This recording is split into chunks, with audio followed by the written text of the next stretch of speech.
The music throbbed through the dimly lit bar, vibrating against my skin like an unwelcome touch.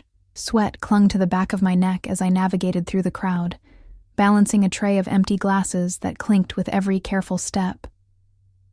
My feet ached in the second-hand heels I'd bought from a thrift shop, the only pair I owned that looked nice enough for this upscale establishment.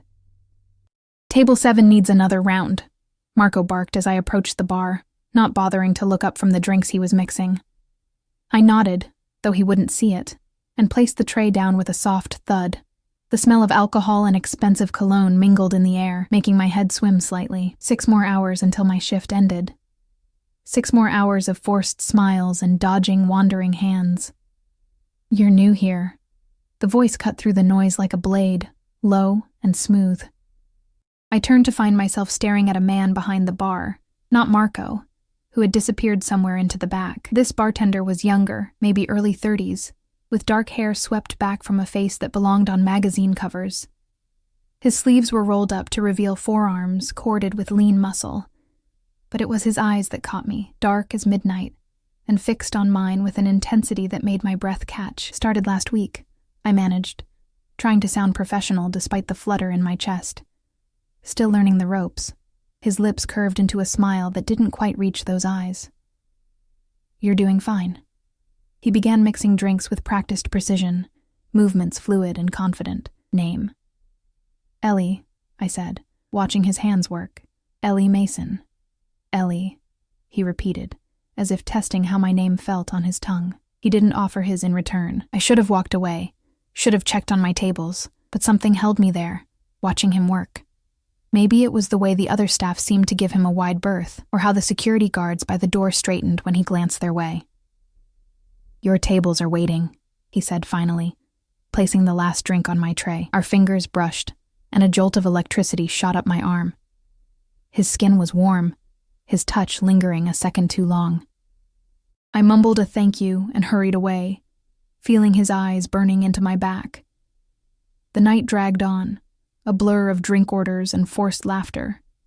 I caught glimpses of him throughout my shift, always watching, always with that same intensity. By midnight, my curiosity had gotten the better of me. "Who's the new bartender?" I asked Casey, another waitress who'd been working here longer. She frowned, glancing toward the bar. "What new bartender?" "The guy who was mixing drinks earlier." "Dark hair, expensive watch." Casey's face paled slightly. "That's not a bartender, Ellie. That's—" She stopped abruptly, shaking her head. "Just be careful, okay? Some men in this place. They're not what they seem." Before I could press her further, she hurried off to serve a group of businessmen who'd just arrived. I turned back toward the bar, but the mysterious non-bartender had vanished. By the time my shift ended at 3 a.m., my feet were screaming and my lower back ached from hours of carrying heavy trays. The club had mostly emptied, save for a few lingering patrons too drunk or too rich to care about the hour. I counted my tips in the back room, barely enough to cover this week's groceries, let alone make a dent in my mounting debt. The night air hit me like a slap when I stepped outside, cold and damp after the heated interior of the club. I pulled my thin jacket tighter around my shoulders, wishing I'd had the foresight to bring something warmer. The streets of Boston were eerily quiet at this hour, street lamps casting pools of yellow light on wet pavement. I'd missed the last bus, which meant another night of walking 20 blocks to my apartment in the cold. I hadn't gone more than a block when I heard footsteps behind me. Quick, purposeful. My heart rate spiked as I quickened my pace, clutching my purse closer. The city could be dangerous at this hour, especially for women walking alone. The footsteps accelerated. "Hey, wait up!" I recognized the voice instantly. Jimmy, one of our regulars. He spent most nights hitting on the waitresses and over-tipping when drunk. Tonight, he'd been particularly persistent, leaving his number on a napkin that I'd promptly thrown away. "I'm tired, Jimmy. Go home," I called over my shoulder, not slowing down.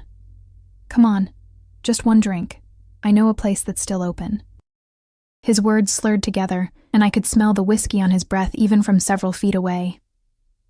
I quickened my pace, but his hand suddenly gripped my arm, spinning me around. "Don't be like that," he said, his face too close to mine.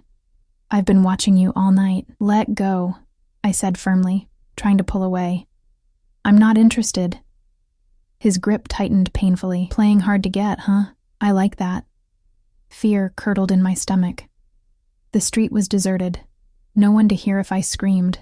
I was calculating my chances of outrunning him when headlights suddenly washed over us.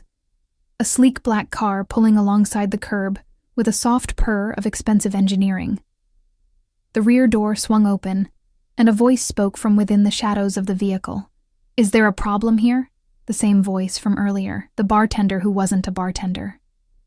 Jimmy's grip loosened slightly as he turned toward the interruption, annoyed. Mind your own business, pal. The lady and I...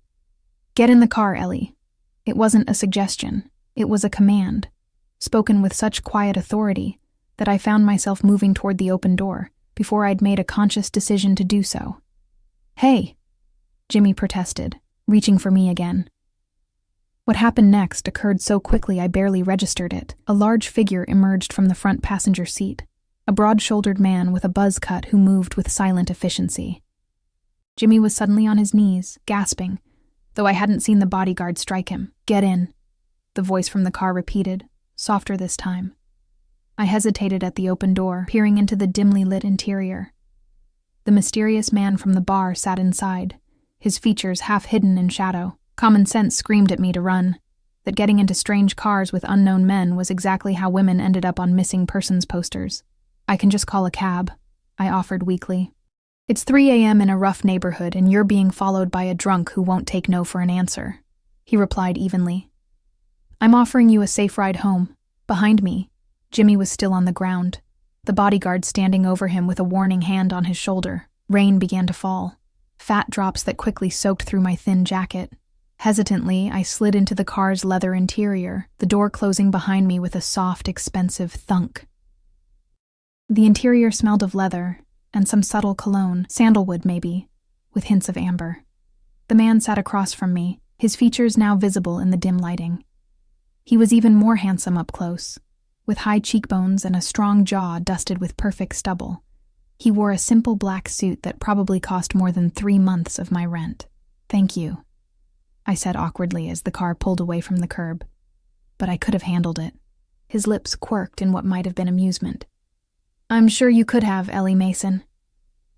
The way he said my name sent a shiver down my spine, not entirely unpleasant. I realized I still didn't know his. You never told me who you are, I said, trying to keep my voice steady. Or why you were pretending to be a bartender. I wasn't pretending anything, you assumed. He studied me with those dark eyes that seemed to see right through me. And names have power, especially mine. The cryptic answer should have set off warning bells, but exhaustion had dulled my senses. Besides, there was something about him that made me feel strangely safe, despite all logic suggesting otherwise. Where do you live? He asked. I hesitated before giving my address in the rundown part of South Boston. If he was surprised by the neighborhood, he didn't show it. He simply nodded and pressed a button to speak to the driver. So, I ventured after a moment of silence, do you often give rides to random waitresses, Mr. Adriano? He offered finally. And no, I don't. Then why me? His gaze was penetrating, as if he were trying to solve a puzzle. You remind me of someone. Before I could ask who, the car slowed to a stop outside my apartment building, a dilapidated structure with peeling paint and security bars on the windows. Embarrassment washed over me as I imagined how it must look through his eyes. Thank you for the ride, I said quickly, reaching for the door handle. Wait. He pulled out a business card, plain white with just a phone number embossed in black. If you ever need anything, I took it hesitantly. Why would I need anything from you? Because life is unpredictable, Ellie Mason. And everyone eventually needs something. Our fingers brushed as I took the card, that same electric current shooting up my arm. I slipped it into my pocket, murmured another thank you, and escaped into the drizzling rain. It wasn't until I was safely inside my apartment, deadbolt locked behind me, that I realized I hadn't told him I was being followed tonight. Yet he'd shown up at exactly the right moment, as if he'd been watching me, as if he'd known. The next morning, I woke to pounding on my door. Bleary-eyed and still half asleep, I stumbled out of bed, wrapping myself in a threadbare robe. The insistent knocking continued as I peered through the peephole to see my landlord's reddened face. "Mason, open up." I reluctantly unlocked the door, opening it just enough to see him. "Mr. Finch, it's not even 9. "Where's my money?" he demanded, pushing the door wider. "You're 2 months behind, and I've been more than patient." My stomach sank. "I get paid next week. I can give you half then, and not good enough." His eyes narrowed. "I've got people lined up who can pay on time. Either you have the full amount by tomorrow, or you're out. But that's not legal. You have to give proper notice." He laughed, a harsh sound. "Sue me." "Oh, wait. You can't afford to. Tomorrow, Mason. All of it."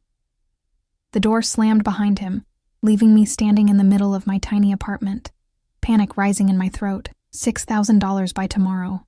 Impossible. I'd been struggling since losing my job at the accounting firm 3 months ago, after I'd reported my boss for cooking the books. They'd fired me instead of him, and I'd been blacklisted from every legitimate financial job in the city since. The bartending gig barely covered food and utilities. My savings were depleted, and my credit cards maxed out. I sank onto my second-hand couch, head in my hands, trying to think of a solution that didn't involve calling my ex-boyfriend Danny.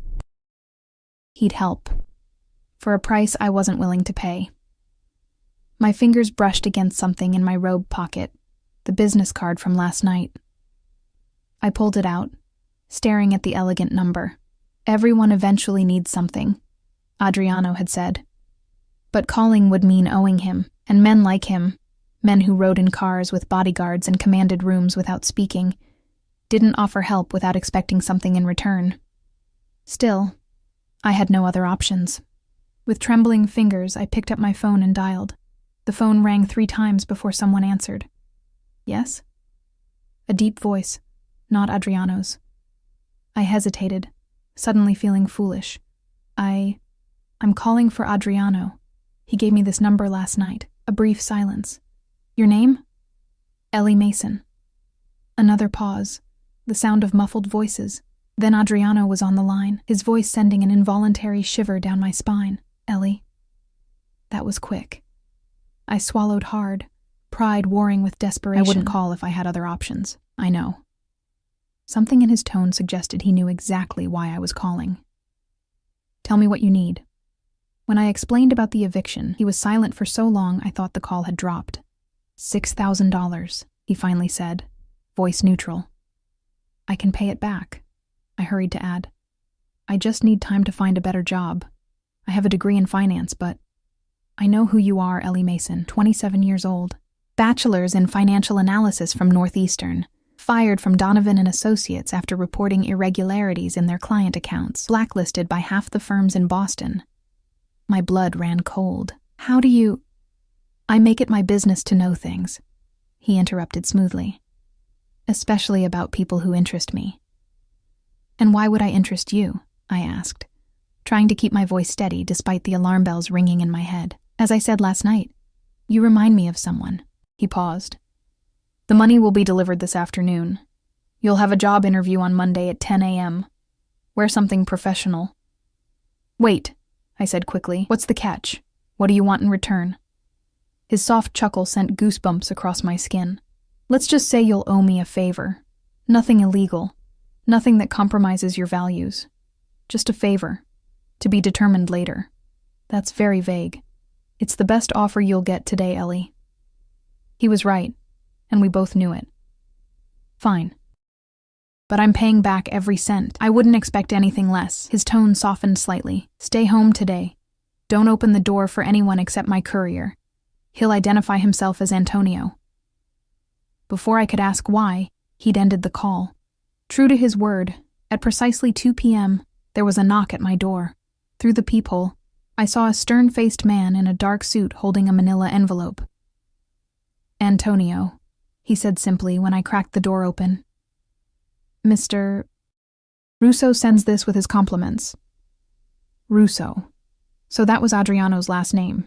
I accepted the envelope with a murmured thank you, quickly closing and locking the door before peering inside.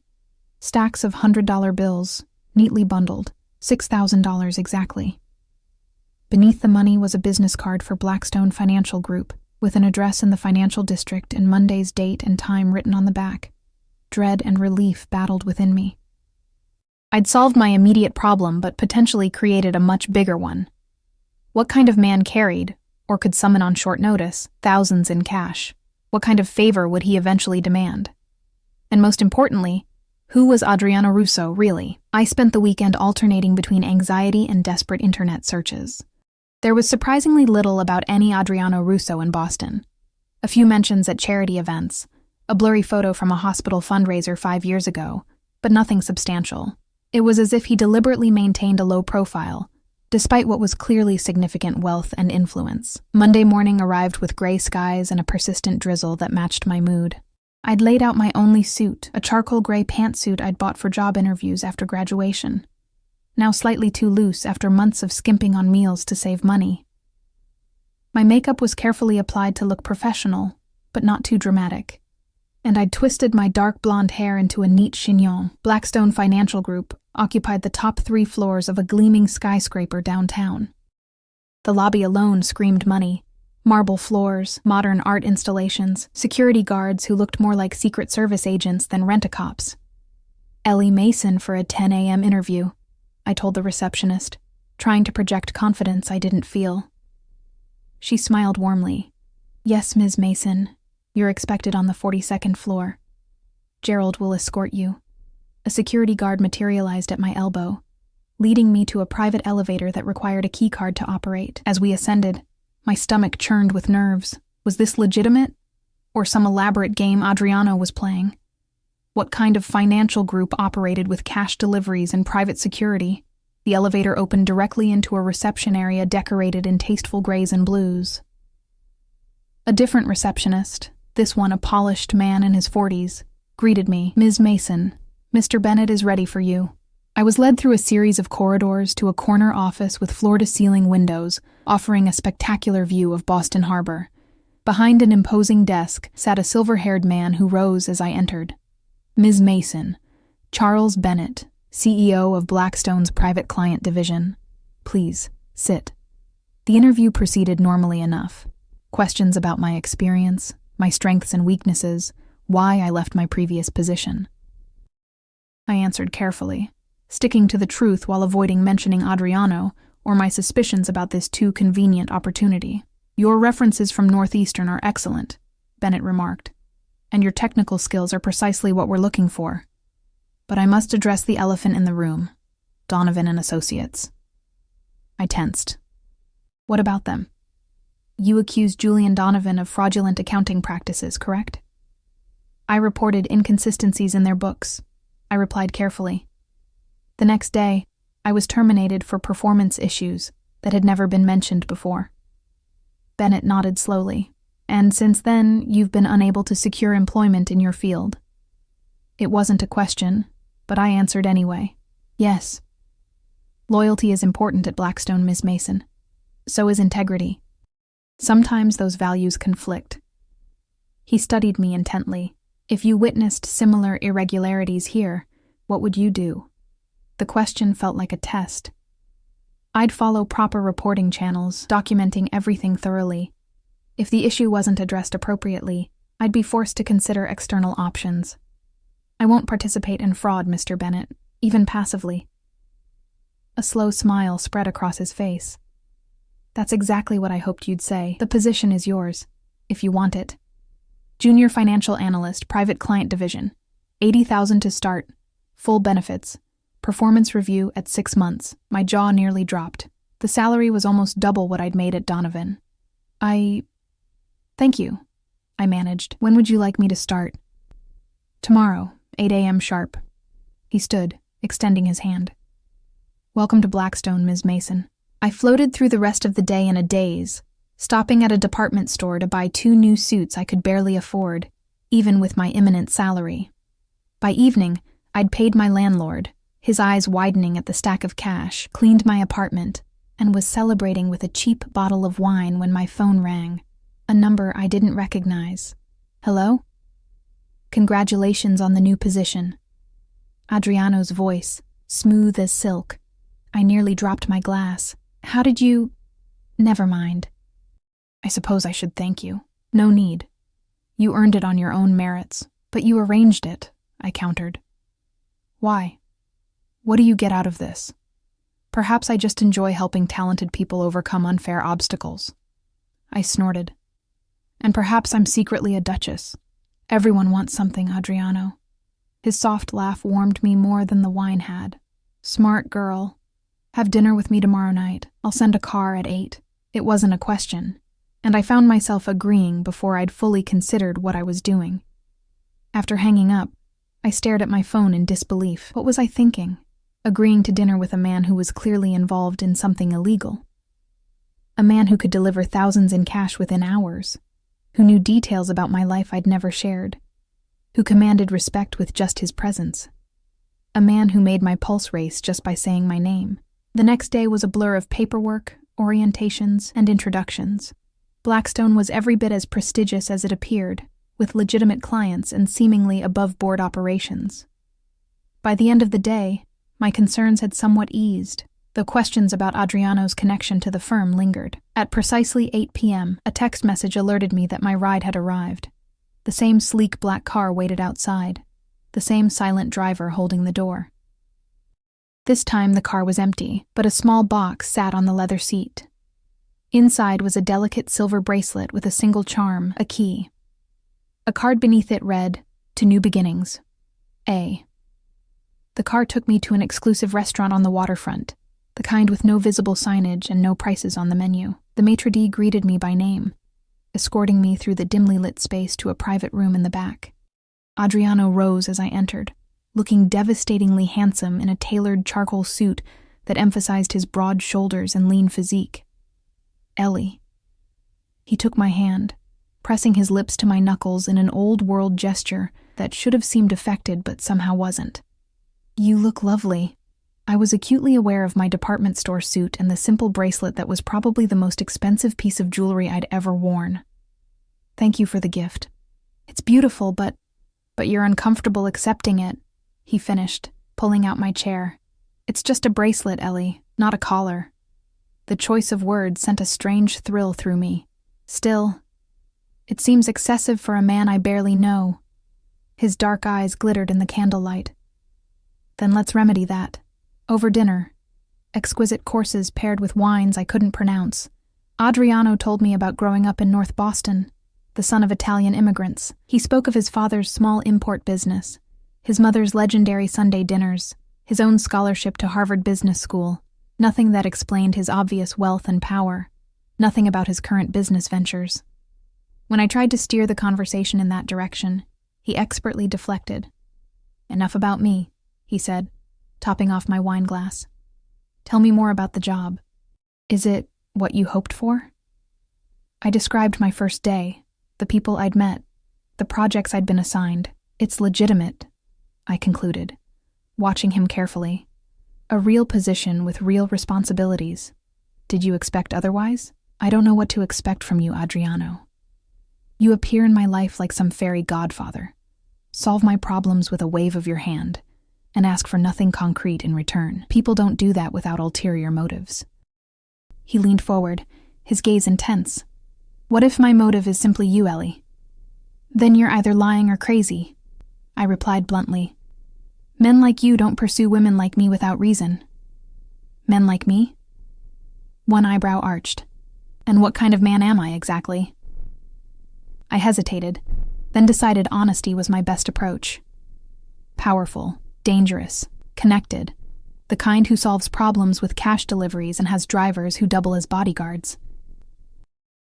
The kind who can make a prestigious financial firm hire someone who's been blacklisted throughout the industry.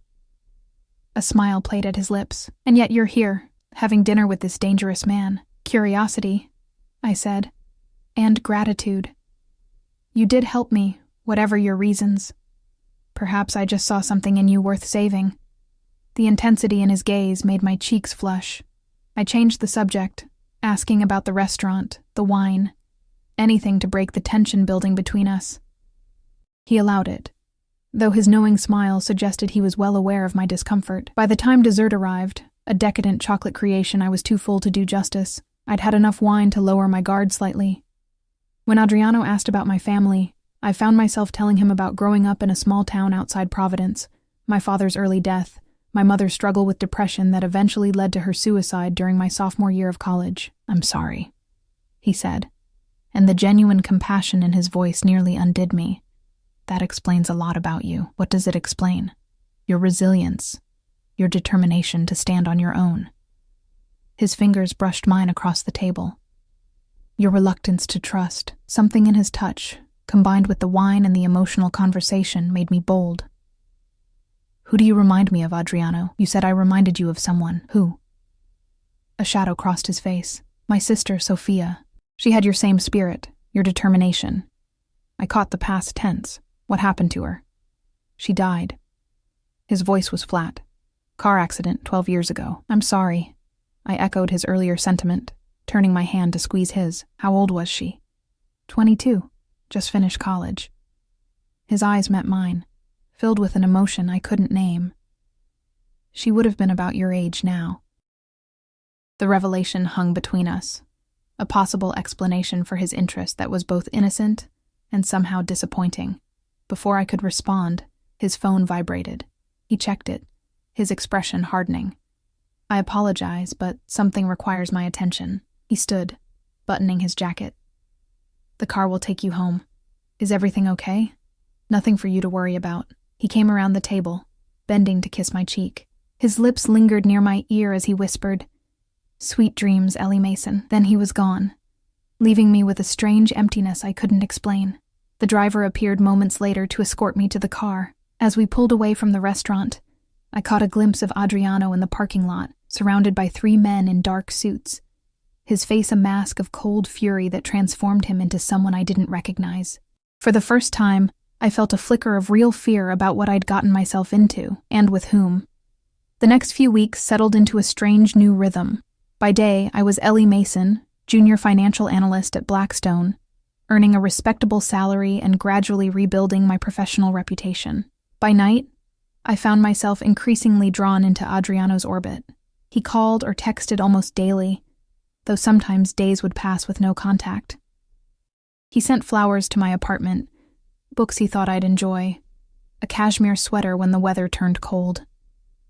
We had dinner twice more at exclusive restaurants, each time in private rooms with discreet service. He never tried to kiss me beyond a chaste peck on the cheek, never pushed for more than conversation and company, yet the tension between us grew with each meeting. And I still had no idea what he really did for a living. My new colleague, Vivian, raised an eyebrow when a bouquet arrived at the office one afternoon. "Secret admirer?" she asked, peering at the elegant white roses. I tucked the card, bearing only the initial A, into my desk drawer. "Just a friend." "Must be some friend," she remarked. "Those are $50 each, minimum." Later, as we shared lunch in the break room, she leaned closer. "So, what's his name?" "Whose name?" She rolled her eyes. "The friend sending you small fortunes in flowers. The one you're suddenly unavailable for after work drinks because of. The reason you're smiling at your phone every 5 minutes." Heat crept up my neck. "Adriano," I admitted. "But it's not serious." Her fork clattered against her plate. "Adriano? As in Adriano Russo?" My stomach dropped. "You know him." Vivian glanced around nervously before lowering her voice. "Ellie, everyone in Boston finance knows Adriano Russo. Or knows of him, at least. And?" She hesitated.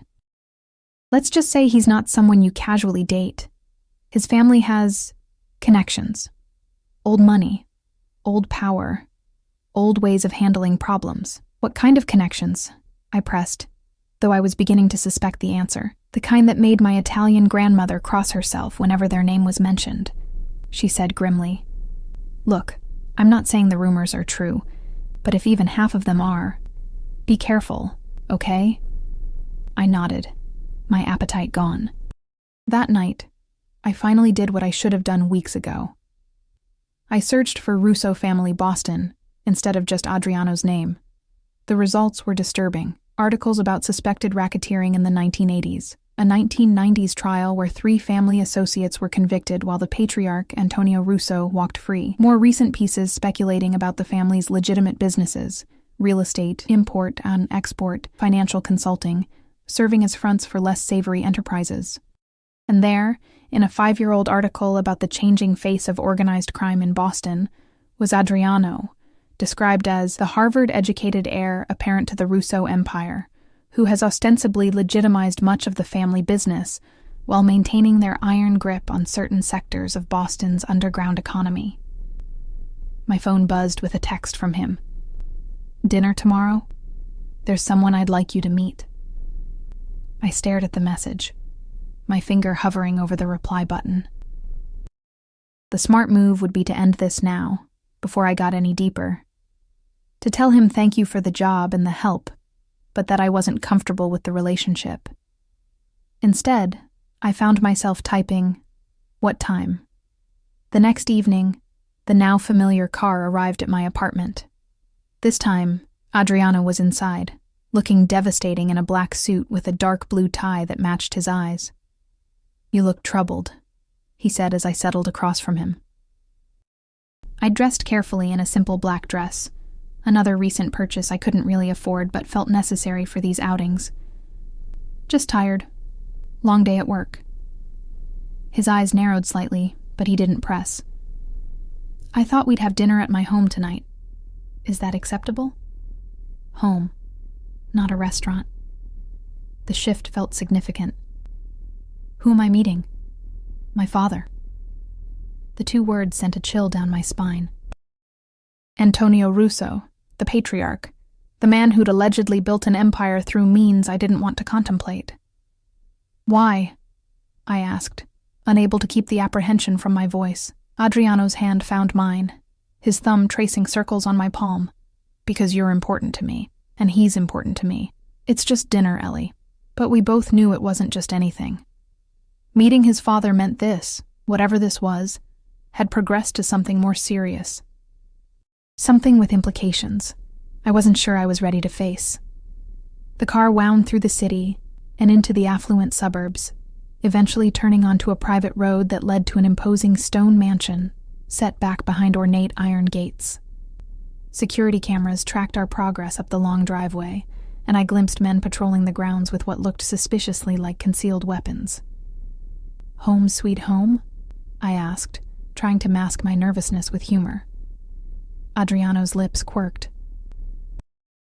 "One of them. I have an apartment downtown for work nights." The house was as impressive inside as out. Soaring ceilings, marble floors, priceless artwork. A butler took my coat, and a maid appeared with a tray of champagne flutes.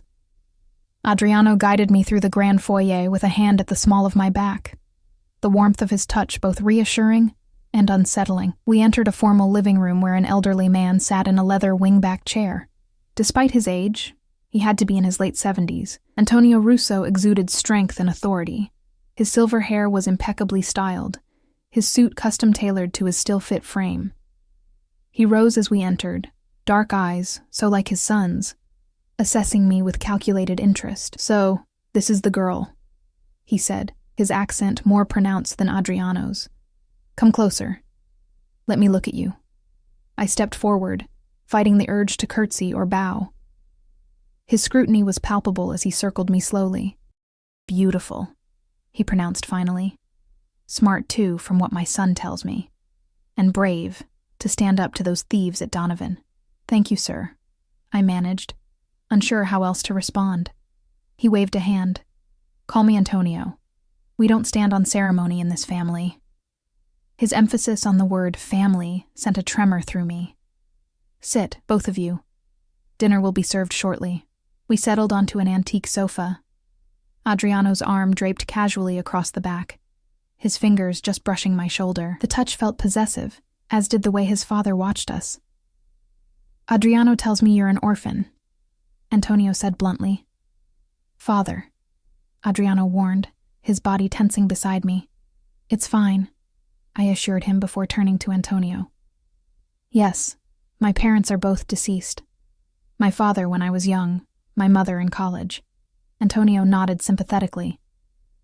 "Family is everything, Ms. Mason, everything. When we lose our blood ties, we must create new ones, yes? I suppose." I agreed cautiously, Adriano has been alone too long, focused on business, always business. He fixed his son with a pointed look, 34 years old, and what does he have to show for it? Money, power, respect, yes, but no wife, no children to carry on our name. I shifted uncomfortably, feeling caught in a conversation that had clearly been ongoing long before I entered the picture. Perhaps we could discuss something else, Adriano suggested tightly. Antonio ignored him. You're what, 27? Still young enough to give him strong sons. My jaw dropped at the archaic statement. Before I could form a response, a servant appeared to announce dinner. The dining room was equally impressive, with a table that could seat 20, but was set for just the three of us. Course after course of traditional Italian cuisine arrived, accompanied by wines that probably cost more than my monthly rent. Throughout the meal, Antonio questioned me about my background, my career ambitions, my views on family and loyalty. It felt more like an interrogation than conversation. And what do you know about our family business, Ms. Mason? He asked as dessert was served. I hesitated, looking at Adriano, who watched me carefully. Not much, I admitted. I know you're involved in real estate, imports, and finance. Among other things, Antonio agreed with a thin smile. We have diverse interests. But at our core, we are simply a family protecting what is ours. Sometimes that requires unconventional methods. Adriano set down his wineglass with deliberate care. Father, she should know what she's getting involved with, Antonio interrupted sharply. No good comes from secrets between family. We're not family, I pointed out, though my voice lacked conviction. Antonio's eyes glittered. Not yet. After dinner, Antonio excused himself, claiming fatigue, though I suspected he wanted to give us privacy. Adriano led me through the house to a solarium overlooking the extensive grounds, now lit by subtle landscape lighting. I apologize for my father, he said, pouring us each a glass of aged bourbon from a crystal decanter. He's from a different generation, with different expectations. About women? Or about your choice of companion? I accepted the drink, needing its warmth. Both. He settled beside me on a plush love seat. Though he's right about one thing, I have been alone too long. I took a long sip, savoring the burn. Adriano, I need to ask you something, and I need you to be honest. His expression grew guarded. Ask. The Russo family, your father, you... I struggled to find the right words. Are you connected to organized crime? He didn't answer immediately, swirling the amber liquid in his glass. That's a complicated question. It shouldn't be, I countered. Either you are or you aren't.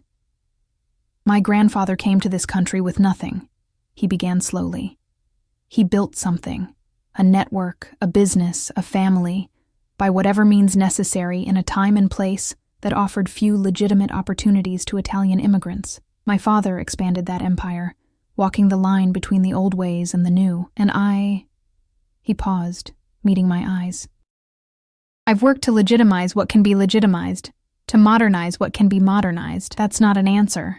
It's the most honest one I can give.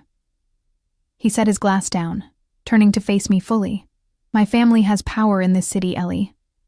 That power comes with responsibilities, expectations, and yes, complications. But I've never killed anyone. I don't deal drugs or run prostitution rings. I don't extort innocent businesses. But you have people who do those things for you, I guessed. His jaw tightened. I protect what's mine. Sometimes that requires force, or the threat of it. And what am I to you? Another acquisition to protect? A broodmare for your dynasty, as your father implied? Anger flashed in his eyes. Is that what you think? I don't know what to think, I admitted, my voice cracking slightly. You appear in my life like some dark guardian angel, solve all my problems, shower me with gifts and attention. Now I'm meeting your father and hearing hints about becoming family. It's moving too fast, and I don't even know who you really are. He moved closer, his hand cupping my cheek with surprising gentleness. I am exactly who you think I am, Ellie. A man with too much power and too little happiness. A man who saw something in you. Your spirit, your integrity, your refusal to be broken by the world, and wanted it for himself. Is that so hard to believe? Yes, I whispered, though I leaned into his touch despite myself. Men like you don't fall for women like me without reason. You keep saying that. His thumb traced my lower lip, sending shivers down my spine. What kind of woman do you think you are? Ordinary. Damaged. Poor. I see a woman of extraordinary courage and principle, a woman who deserves far better than life has given her. His face was inches from mine now, his voice a low rumble that I felt more than heard. A woman I haven't been able to stop thinking about since the moment I saw her. I should have pulled away, should have remembered all the warning signs, all the red flags. Instead, I closed the distance between us, pressing my lips to his in a kiss that started gentle but quickly blazed into something more consuming.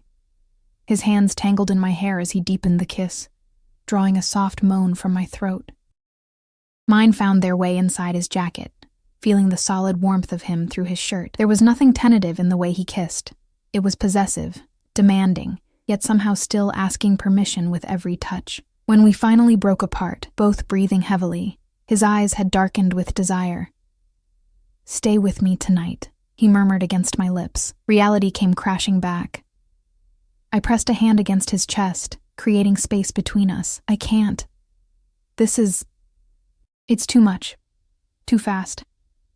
Disappointment flashed across his face, but he nodded, leaning back. I understand. Do you? I searched his eyes. Because I'm not sure I do. What is this, Adriano? What do you want from me? Everything, he said simply. But I'll take whatever you're willing to give. The raw honesty in his voice undid me. I surged forward again, capturing his mouth in another kiss, this one more desperate than the last. His arms wrapped around me, pulling me onto his lap as his lips traveled down my neck. Adriano, I gasped, threading my fingers through his hair. I still need time to understand what this means, what I'm getting involved in. He pulled back, studying my face with an intensity that made my heart race. Take all the time you need. But know this, Ellie Mason. I protect what's mine, and from the moment I saw you, I've considered you mine. The possessive statement should have alarmed me. Instead, it sent a thrill of excitement through my body, a dangerous warmth pooling low in my belly. This man, this dangerous, powerful, complex man, wanted me. Not as a toy or a trophy, but as something essential. I'm not yours, I said, needing to assert some independence even as my body betrayed me by melting against him. I don't belong to anyone, not yet. He echoed his father's words, a smile playing at his lips. But you will be. The car ride back to my apartment was charged with unspoken tension. Adriano kept a careful distance, but his eyes rarely left me, dark with promised pleasures that made my skin flush. When we arrived, he walked me to my door, the hallway of my rundown building somehow transformed by his presence. Thank you for coming tonight, he said formally, though his eyes burned with anything but formality. Thank you for inviting me, I replied, equally proper. We stood there, the air between us electric with possibility. Then he stepped back, the perfect gentleman. Good night, Ellie. Good night, Adriano. I closed the door behind me, leaning against it as I listened to his retreating footsteps. Only when I heard the building's front door close did I allow myself to breathe normally again. My phone buzzed with a text. Dream of me. A. I smiled despite myself, already knowing I would. The next morning, I woke to another text. Check your email. Important. Curious, I opened my work email to find a message from my boss, asking me to handle a new account, Russo Holdings. Attached were financial statements for what appeared to be a legitimate real estate corporation, with assets in the hundreds of millions. A second text arrived. Thought you might appreciate seeing the legal side of my business interests. Lunch today? I stared at my phone, torn between professional curiosity and personal caution. Last night had crossed a line, but in the cold light of morning I wasn't sure if I regretted it or wanted more. I have a meeting at noon, I typed back. Rain check? His response was immediate. Dinner then. 8 p.m. I'll send the car. I hesitated only briefly before responding. Okay. As I prepared for work, Examining the Russo Holdings documents more carefully, I noticed something odd, a recurring payment of $50,000 each month to a company called Phoenix Consulting. The amount was small enough to escape casual scrutiny in a portfolio this size, but large enough to catch my analyst's eye. I dug deeper, but found nothing about Phoenix Consulting in any of the supporting documentation. No contracts, no invoices, no description of services, just regular payments, authorized by Adriano himself. Professional curiosity won out over personal involvement. I flagged the item for discussion, adding it to my list of questions about the account.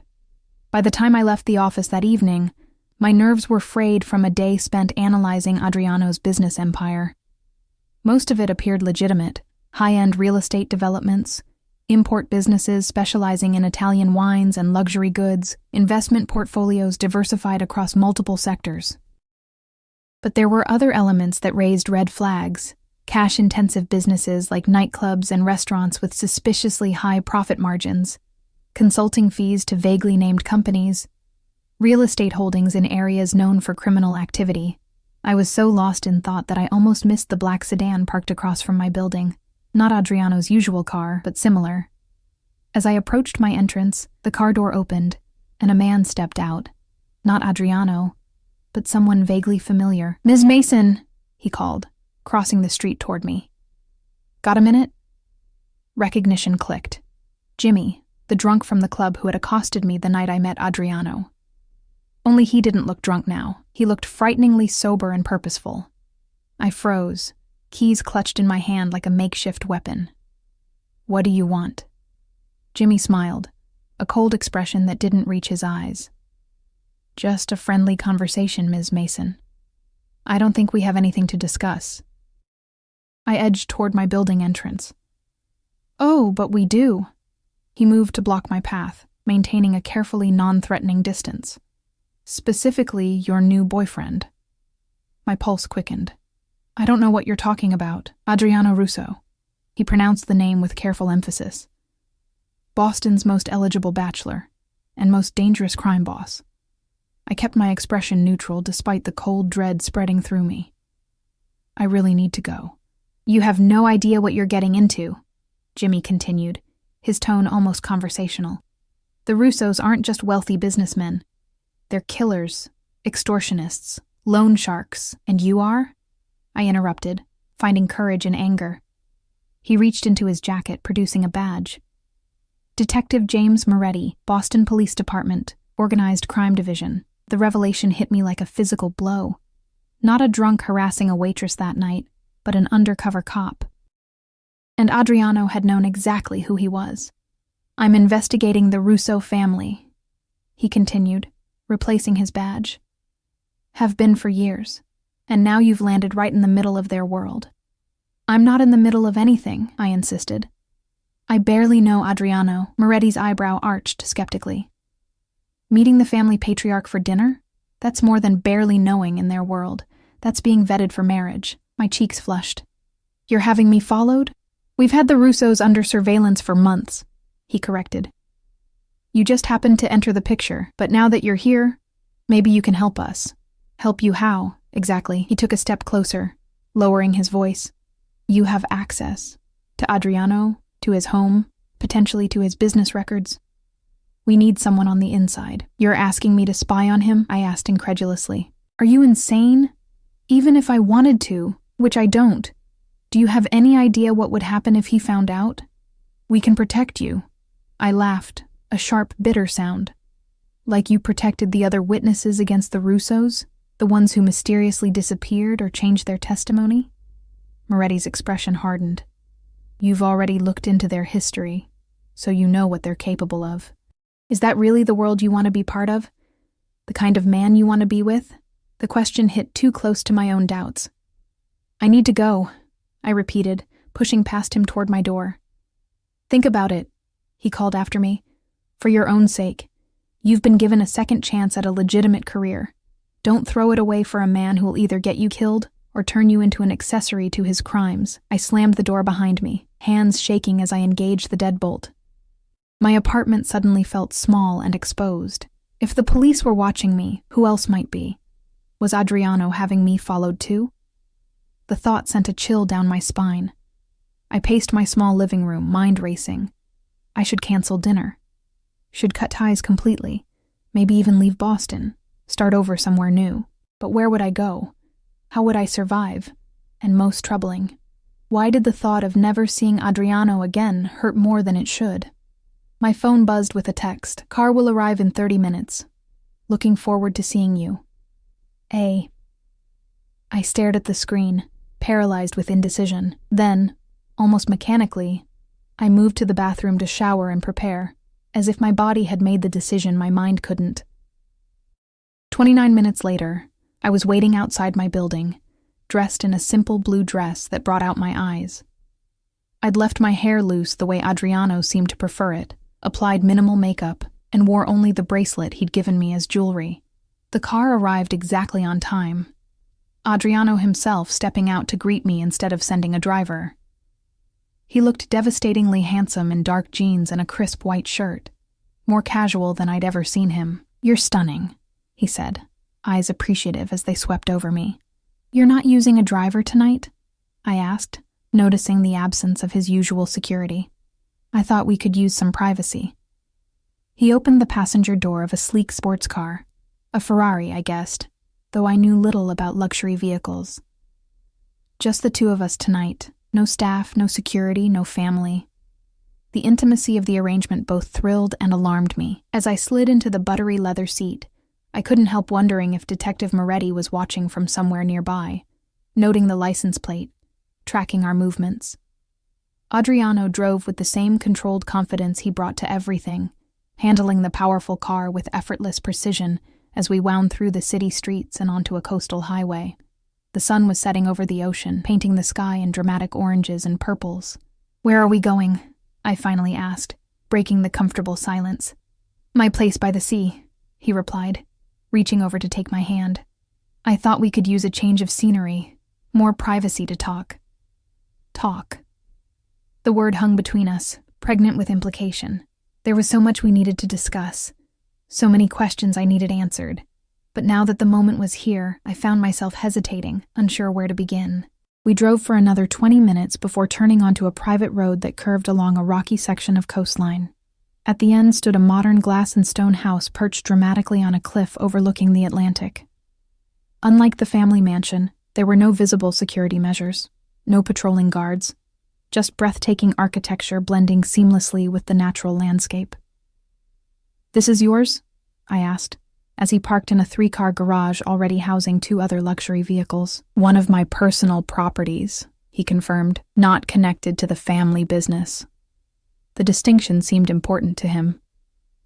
As we entered through a sleek kitchen with state-of-the-art appliances, I noted the lived-in touches that suggested he spent significant time here: coffee mugs hanging from hooks, a worn paperback on the counter, comfortable-looking furniture arranged to maximize the ocean view visible through floor-to-ceiling windows. "Wine?" he offered, opening a hidden panel to reveal a temperature-controlled wine room. "Please." I needed liquid courage for what was to come. He selected a bottle, opening it with practiced ease before pouring 2 glasses. "Hungry? I thought we could cook together rather than going out." The domesticity of the suggestion caught me off guard. "You cook?" A genuine smile lit his face. "My mother insisted all her children learn. Said no child of hers would starve if left alone for a week." The image of young Adriano learning to cook at his mother's side was oddly endearing, humanizing a man I'd begun to mythologize. "What are we making?" "Seafood linguine.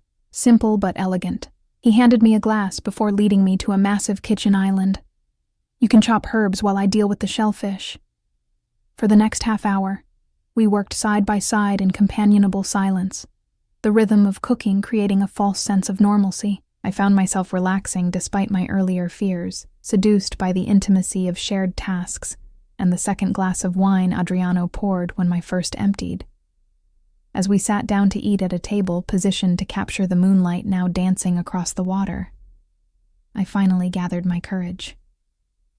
"I met someone interesting today," I began carefully, twirling pasta around my fork.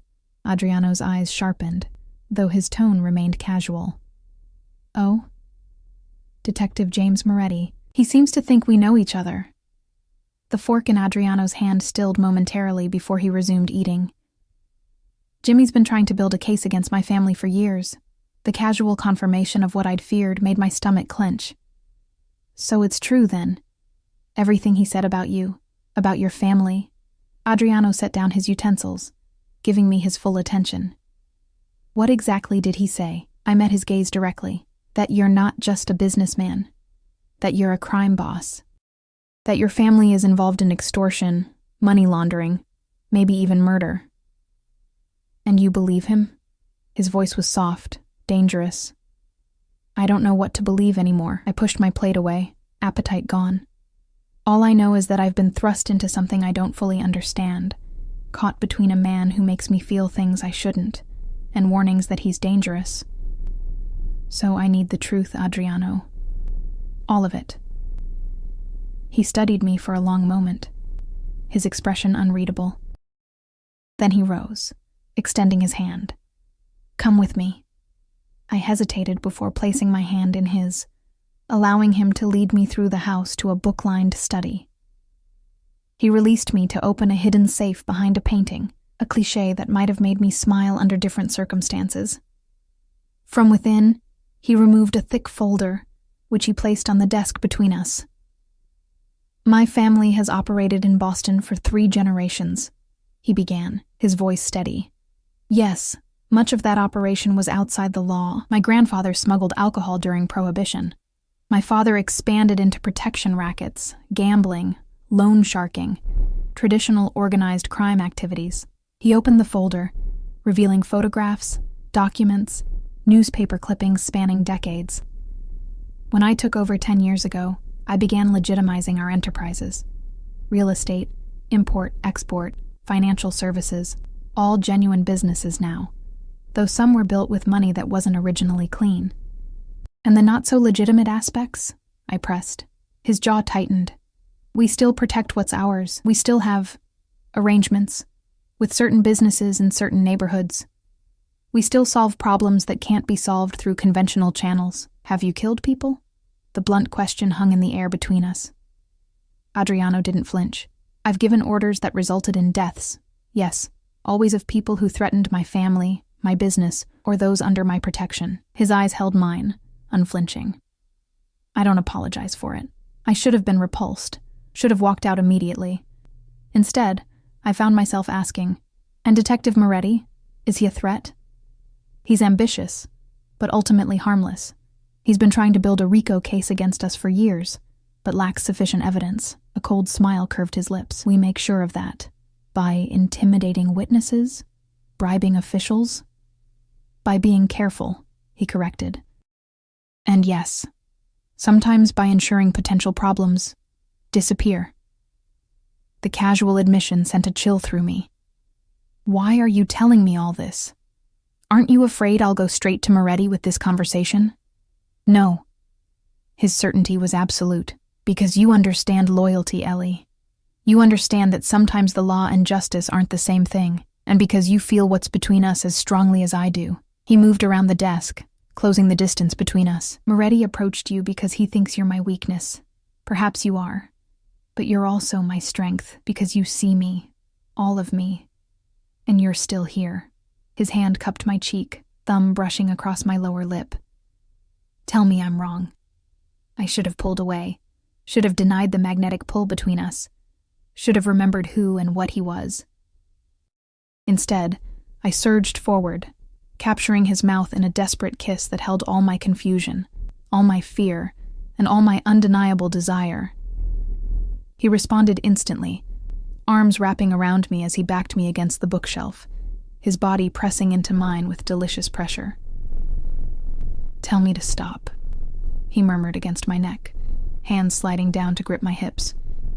If this isn't what you want, if I'm not what you want, tell me now. I can't, I gasped as his teeth grazed my pulse point. God help me, I can't. With a growl, he lifted me, my legs wrapping instinctively around his waist as he carried me from the study. We barely made it to the bedroom, shedding clothes between desperate kisses and whispered confessions. When he finally laid me on his bed, both of us naked and breathless, he paused, hovering above me. "Be sure, Ellie," he warned, voice rough with restraint. "Because once you're mine, I'll never let you go." The possessiveness in his words should have frightened me. Instead, it ignited something primal within me. A desire to be claimed, to belong, to surrender to the overwhelming force that was Adriano Russo. "I'm sure," I whispered, pulling him down to me. Hours later, I lay curled against his chest, his fingers tracing lazy patterns on my bare shoulder, my body pleasantly sore from our lovemaking. Outside, moonlight silvered the waves crashing against the cliffs below, beautiful, powerful, dangerous, like the man beside me. "What happens now?" I asked softly, not wanting to break the peaceful moment, but needing to know. "Now you're mine," he replied simply, pressing a kiss to my temple. "And I protect what's mine. And Moretti? Don't worry about him." His voice hardened slightly. "He won't approach you again." The implication sent a ripple of unease through me. "Don't hurt him, Adriano. He's just doing his job. As long as he stays away from you, he has nothing to fear." His arm tightened around me possessively. "But he should know better than to touch what belongs to me." I propped myself up on an elbow, looking down at his beautiful face. "I don't belong to you." A slow smile spread across his lips. "Your body says otherwise." His hand slid down my bare back to cup my bottom. "As does the fact that you're still here, even knowing what you know." He was right, and we both knew it. Despite everything, the warnings, the revelations, the danger, I had made my choice. I had crossed a line that couldn't be uncrossed. "I need to keep my job," I said, changing topics slightly. "I need my own life, my own identity outside of this." I gestured between us. "Of course." He nodded seriously. "I admire your independence, your principles. I would never ask you to compromise them. And I need to know you won't use me to launder money or hide illegal activities." I held his gaze firmly. "I won't compromise my professional ethics even for you." Instead of anger, respect flashed in his eyes. "Agreed. Blackstone is legitimate, and your role there will remain above reproach." "I give you my word." "Your word as a crime boss?" I couldn't help the sardonic question. "My word as a man in love," he replied softly. The declaration stunned me into silence. Love? We'd known each other barely 2 months, yet as I searched his face, I saw nothing but sincerity in his dark eyes. "That's fast," I managed finally. "When you know, you know." He shrugged, seemingly untroubled by my lack of reciprocation. "My family has always loved deeply and instantly. It's both our greatest strength and our greatest weakness." I laid my head back on his chest, listening to the steady beat of his heart. "I need time, Adriano. This is all a lot to process. Take all the time you need." His fingers resumed their gentle exploration of my skin. "But sleep here tonight, with me." It wasn't a question, but neither was it a command, just a wish, spoken softly into the darkness. I nodded against his chest, already drifting toward sleep, lulled by his warmth and the rhythmic sound of waves breaking against the shore. I woke to sunlight streaming through floor-to-ceiling windows and the smell of coffee. Adriano was gone from the bed, but his robe lay draped across the foot, an implicit invitation. I slipped it on, the silk caressing my skin as I padded through the house, following the aroma to the kitchen. Adriano stood at the stove, dressed only in low-slung pajama bottoms, his broad back and defined shoulders on full display as he cooked what smelled like frittata. The domestic scene was so at odds with what I now knew about him that I paused in the doorway, momentarily disoriented. "Stop overthinking," he said without turning around. "I can hear the gears in your head from here." "How did you—" "I always know when you enter a room." He glanced over his shoulder, eyes warming as they took in the sight of me in his robe. "My body recognizes yours now." Heat rushed to my cheeks at the intimate statement. I moved to the coffee pot, pouring myself a cup to hide my reaction. "What time is it?" "Just after 8. Do you need to be at work?" I shook my head. "It's Saturday." "Good." He slid the frittata onto a serving plate. "Then we have all day." The prospect was both thrilling and terrifying. "For what?" "For whatever you want." He set the plate on the island between us. "Talk, make love again, go sailing, I have a boat docked nearby, or simply exist together in the same space while you process everything you learned last night. The casual options, offered without pressure, eased something tight in my chest. This man, this dangerous, powerful man who had confessed to ordering deaths, was giving me space, giving me choices. I'd like to talk more, I decided, taking a seat at the island. About us. About what this means going forward. He nodded, serving me a portion of the frittata before taking his own. Ask me anything. If I stay with you, if we do this, what does it mean for me? For my life? He considered the question carefully. It means you'll never want for anything material again. It means you'll be protected, always. It means certain doors will open for you professionally, while others may close because of the association. It means I'll be watched, I added. By your enemies. By the police. Yes, he acknowledged. There would be risks. I won't pretend otherwise, but I would do everything in my power to keep those risks from touching you directly. I took a bite of the frittata, delicious of course, while contemplating his answer. And what would you expect from me in return? Besides the obvious. I gestured vaguely at the bedroom. A smile played at his lips. The obvious is certainly a perk I intend to enjoy thoroughly and often. His expression grew more serious. But what I want most is your loyalty, your trust, and eventually, your love. I don't expect you to participate in any aspect of my business that makes you uncomfortable. I don't expect you to compromise your principles. I just want you, Ellie. The rest we can figure out as we go. The sincerity in his voice was disarming. I reached across the island to take his hand. I'm scared, Adriano, not just of your world, but of how I feel about you. It's happening so fast, and it's so intense. His fingers tightened around mine. I know. But that intensity, that's how you know it's real. We spent the day together, talking, swimming in his heated infinity pool, walking along the private beach below the house. With each hour that passed, I found myself relaxing more into his presence, into this strange new reality where I was falling in love with a man who straddled the worlds of legitimate business and organized crime. By Sunday evening, when he drove me back to my apartment, we had reached an understanding of sorts. We would continue seeing each other, but discreetly. I would maintain my job at Blackstone, and he would respect the boundaries I'd established regarding his business dealings. Most importantly, he promised not to overwhelm me with the speed and intensity that came naturally to him. I'll try to court you properly, he'd said with a wry smile as we stood at my door. Like a normal man would.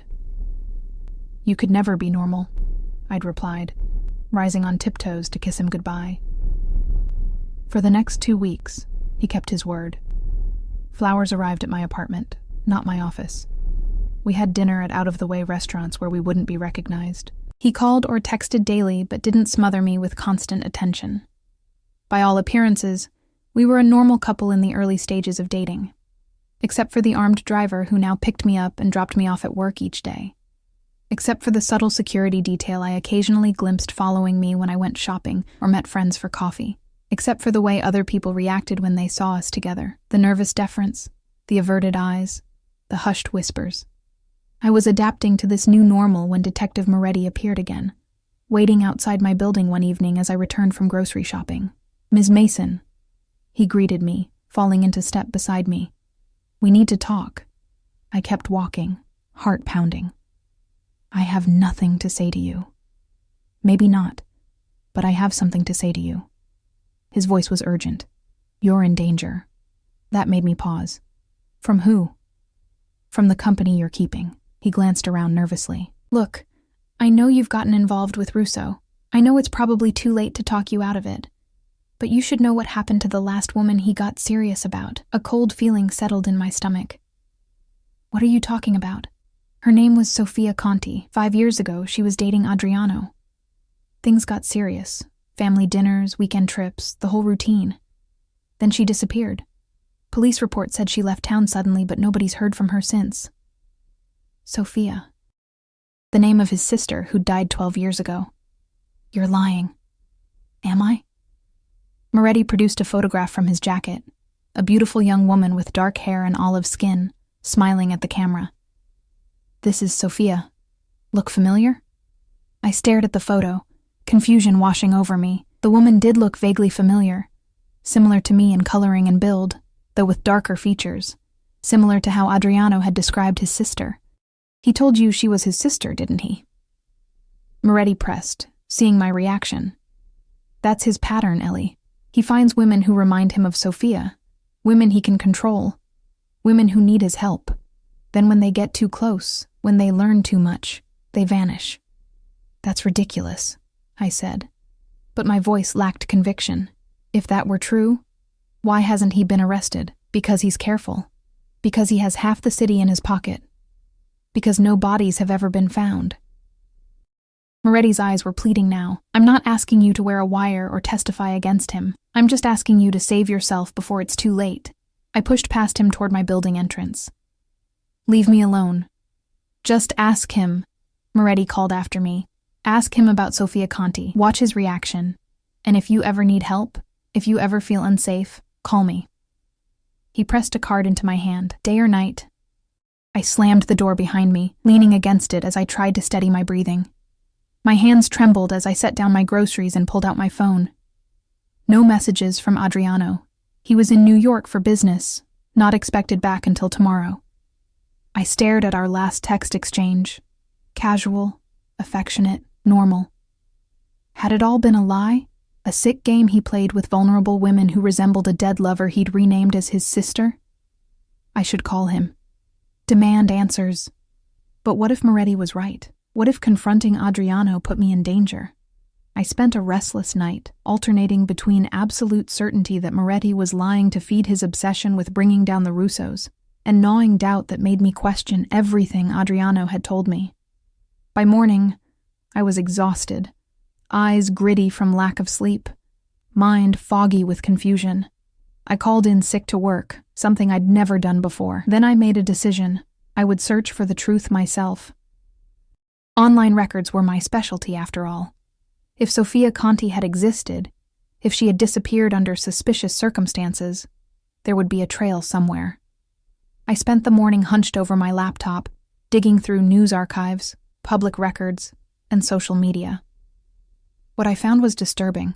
Sophia Conti had indeed existed, a graduate student in art history at Boston University who had disappeared 5 years ago.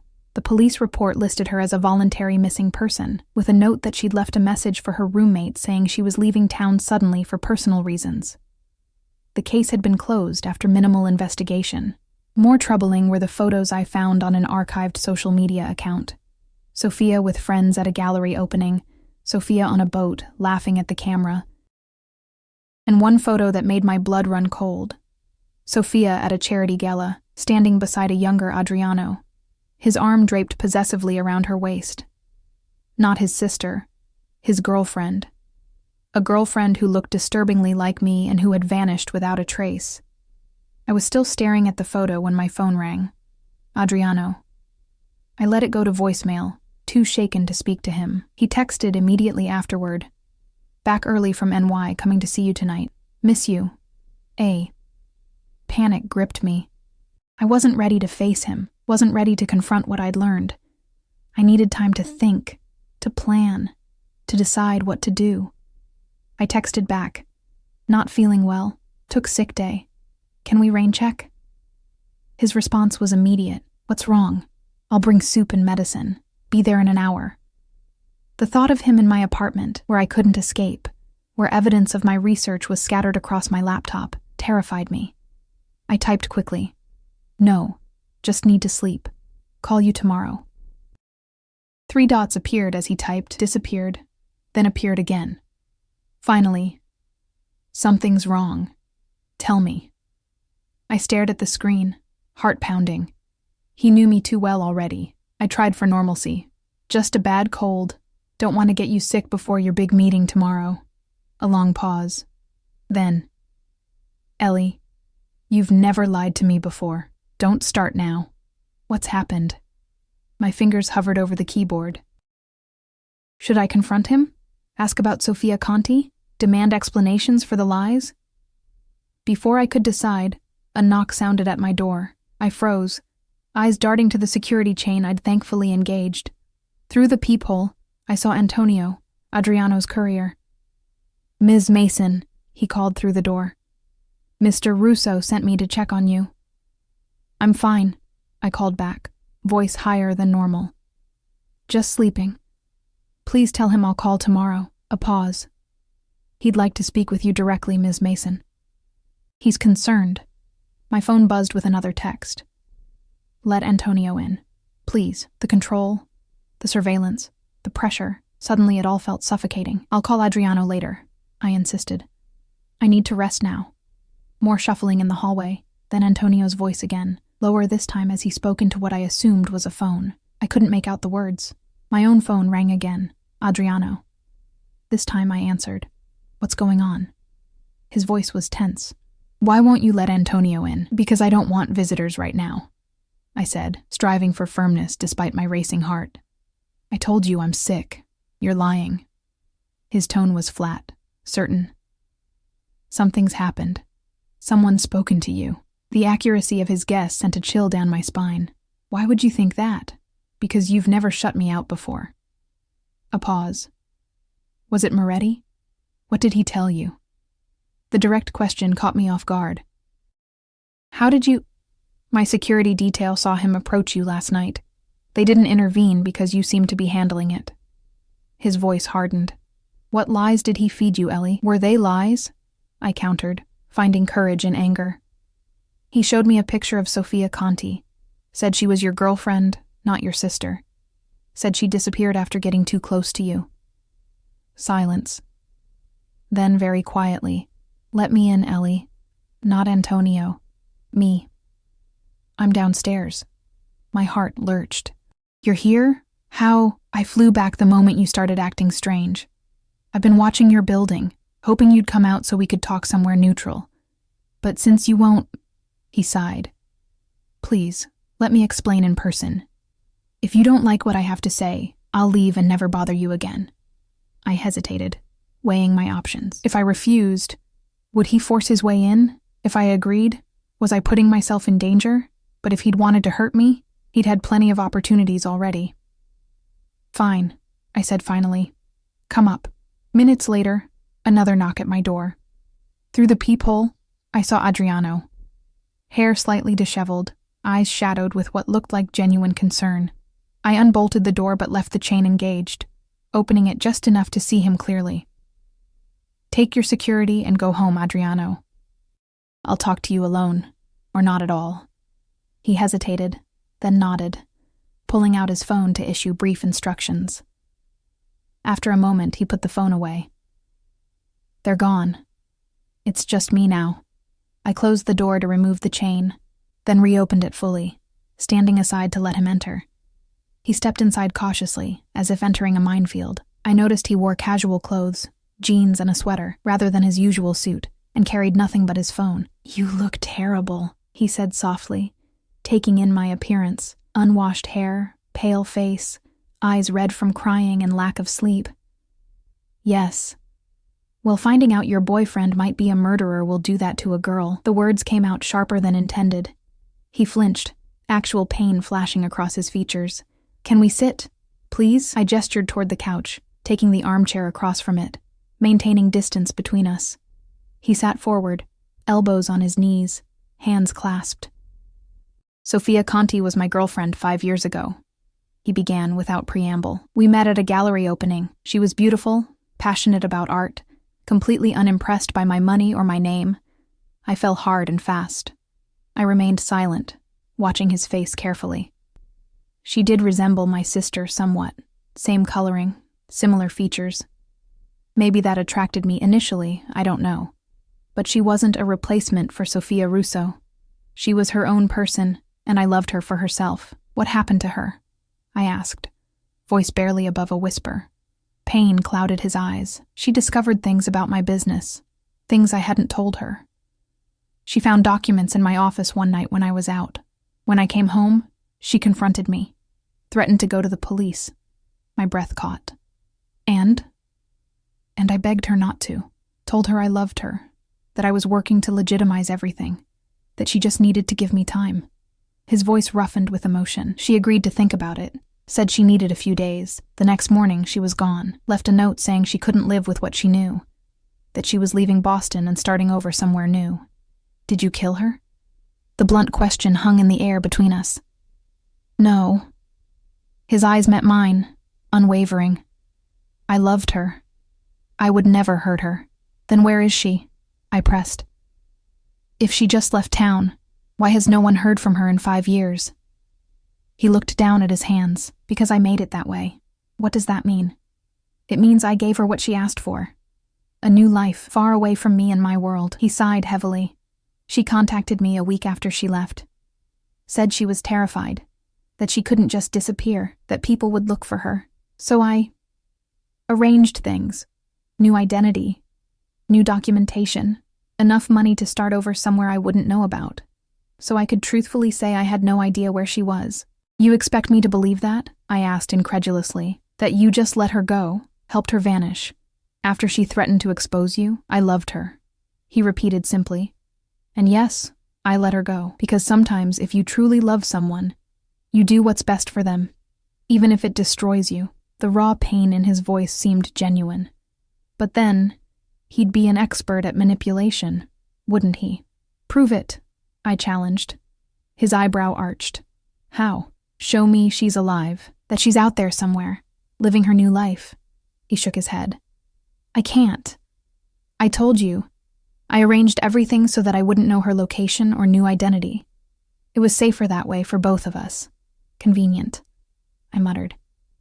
It's the truth. He leaned forward, eyes intense. Ellie, I've never lied to you about who I am or what I've done. Yes, I told you Sophia was my sister because I wasn't ready to share the full story of what happened with Sophia Conti. That was wrong, and I'm sorry. But I did not hurt her. I would never hurt a woman I loved. And you love me? The question came out half skeptical, half hopeful, more than I thought possible. He answered without hesitation. Enough to let you walk away right now if that's what you want. Enough to disappear from your life completely, to ensure no one associated with me ever bothers you again. I studied his face, the genuine anguish in his eyes, the tension in his jaw, the way his hands gripped each other so tightly his knuckles had whitened. Everything in his posture, his expression, screamed sincerity. But then, he would be an excellent liar, wouldn't he? His entire life was built on secrets and deception. I need time, I said finally. Time to think. To decide if I can trust you. Relief flickered across his features. It wasn't a rejection. At least not yet. Take all the time you need. And space, I added. No security details. No surprise visits. No Antonio checking up on me. He hesitated, clearly uncomfortable with the idea of leaving me unprotected. Moretti could be dangerous, Ellie. He's obsessed with bringing down my family. He might try to use you. I can handle Moretti, I assured him. I just need normal for a little while. Adriano nodded slowly. 1 week. Give me your word you'll contact me if anything happens, if you feel threatened or unsafe in any way. And after a week, we talk again. Regardless of your decision. It was a reasonable request. Agreed. He stood, clearly reluctant to leave but respecting my wishes. At the door, he paused, turning back to me with naked vulnerability in his eyes. For what it's worth, I've never felt about anyone the way I feel about you, not even Sophia. Then he was gone, the door closing softly behind him. The week that followed was the longest of my life. I threw myself into work, stayed late at the office, kept my head down. No flowers arrived, no texts appeared on my phone. No black sedans followed me home. Adriano was honoring our agreement to the letter. I missed him with an intensity that shocked me. By day 5, I'd made my decision. I spent hours drafting and redrafting a text to him, trying to find the right words. In the end, I went with simplicity. I choose to believe you, not because I'm certain, but because I want to be with you enough to take the risk. But there need to be rules going forward. Complete honesty. No more half-truths. And I want proof Sophia Conti is alive. His response came within minutes. Dinner tonight? My place downtown. 8 p.m. I'll send a car, but only if you're comfortable. And Ellie, thank you for your faith in me. I won't betray it. I texted back a simple yes and spent the next few hours in a state of nervous anticipation, changing outfits 3 times before settling on a simple black dress that made me feel confident. When the car arrived, I was ready, resolve strengthening with each mile we drove. Adriano's downtown apartment occupied the entire top floor of a luxury high-rise, with panoramic views of the city through walls of glass. He opened the door himself, looking as nervous as I felt, dressed in dark slacks and a blue shirt that brought out the warmth in his olive skin. "You came," he said, relief evident in his voice. "I came," I confirmed, stepping inside. The apartment was minimalist but warm. Leather furniture, modern art, a state-of-the-art kitchen visible through an archway. On the dining table, dinner was already laid out, a simple meal of pasta and salad, 2 glasses of wine poured and waiting. "Before we eat," he said, leading me not to the table but to a sleek desk in the corner where a laptop sat open. "I have something to show you." He pulled out the chair for me, then leaned over to type a complex password. A folder opened, revealing a single video file. "This was delivered to me yesterday, through channels so secure even I don't know their origin. Watch." He clicked play, then stepped back, giving me space. On screen, a woman appeared. Older than in the photos I'd seen, her once dark hair now lighter. Cut in a different style, but unmistakably Sofia Conti. She held up a newspaper dated 3 days ago, then spoke. "I'm alive and well, living the life I chose. I asked for freedom, and Adriano gave it to me, at great personal cost to himself. Whatever you think of him, whatever you've heard, know this: he is a man of his word. He promised me safety and anonymity, and he's kept that promise for 5 years. I'm only breaking it now because he said someone important to him needs reassurance." She smiled sadly. "Be wiser than I was. If you love him, really love him, don't run. Stay and help him become the man he's trying to be." The video ended, the screen going black. I sat in stunned silence, processing what I'd just seen. It could be faked, of course. Technology made almost anything possible. But something in her eyes, in the specific details she'd mentioned, rang true. "How did you find her?" I asked finally. "I didn't." Adriano moved to stand beside me. "I put out word through trusted intermediaries that I needed proof of life. No location or identity revealed. This arrived yesterday. I don't know where she is, who she's become. I just know she's alive and apparently well." I rose from the chair, turning to face him. "And if I asked you to let me go, like you let her go? To give me a new identity, a new life somewhere far away?" Pain flashed across his features, but his voice remained steady. "I would do it, if that's what you truly wanted. And if I asked you to leave your family business? To walk away from all of it?" This time he hesitated. "I've been working toward that goal for years. Legitimizing what can be legitimized, distancing myself from the rest. But it's complicated, Ellie. There are obligations, responsibilities. To your family," I finished for him. "I understand that. But if we're going to be together, I need to know there's an endgame, that someday we can just be Adriano and Ellie, without all the danger and secrecy and moral compromise." Hope dawned in his eyes. "You're staying?" I stepped closer, resting my hands on his chest, feeling his heart race beneath my palm. "I'm staying, with conditions." "Name them," he said immediately. "Complete honesty between us. No more secrets, no more lies, even by omission." I held his gaze steadily. "I keep my job, my independence. You keep working toward legitimacy, with a clear timeline and plan. And..." I took a deep breath.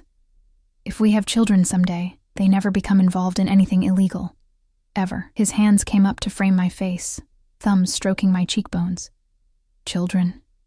he asked softly, a smile playing at his lips. "You're thinking that far ahead?" "I'm a financial analyst," I reminded him. "Long-term planning is what I do." He laughed, the sound warming me from the inside out. "All your conditions are not only acceptable, but exactly what I want too. Especially the children part." "I'm serious, Adriano," I pressed. "This won't be easy. There will be times I'll question everything, times I'll be afraid. Times I'll wonder if I've made a terrible mistake, and I'll be there through all of it, proving to you every day that you haven't." His expression grew serious. "I love you, Ellie Mason. I've spent my life protecting and expanding what my family built, but none of it means anything without someone to share it with. Someone who sees me, all of me, and chooses to stay anyway." I rose on tiptoes, pressing my lips to his in a kiss that held all my lingering fears, all my cautious hope, and all the love I could no longer deny. "I choose you," I whispered against his mouth. "God help me, I choose you." His arms wrapped around me, lifting me off my feet as he deepened the kiss, pouring all his passion and promise into the connection between us. When we finally broke apart, both breathless, he rested his forehead against mine. "Thank you for giving me a chance to be the man you deserve," he murmured. "Thank you for being honest, even when the truth was ugly," I replied, hands linked behind his neck. We had dinner that night, eventually, talking and planning and dreaming until the city lights below us dimmed and the first hints of dawn appeared on the horizon. We spoke of a future where the Russo name meant legitimate business, philanthropy, respect earned through honest means. We acknowledged the challenges, the danger, the difficult road ahead. But as I drifted to sleep in his arms, I felt something I hadn't experienced since before my parents died, a sense of belonging, of safety, of home. I had kissed a man I thought was just a handsome bartender, only to discover he was a mafia boss with a complicated past and dangerous present, and somehow, against all logic and common sense, it turned out to be the best mistake I ever made. 3 years later, as I stand beside Adriano at the grand opening of the Russo Foundation for Children of Incarcerated Parents, our infant daughter sleeping peacefully against my shoulder, I know I made the right choice. The path hasn't been easy. There were investigations, threats from rival organizations, tense negotiations with law enforcement, but Adriano kept every promise. The illegal operations were systematically dismantled or transferred to others.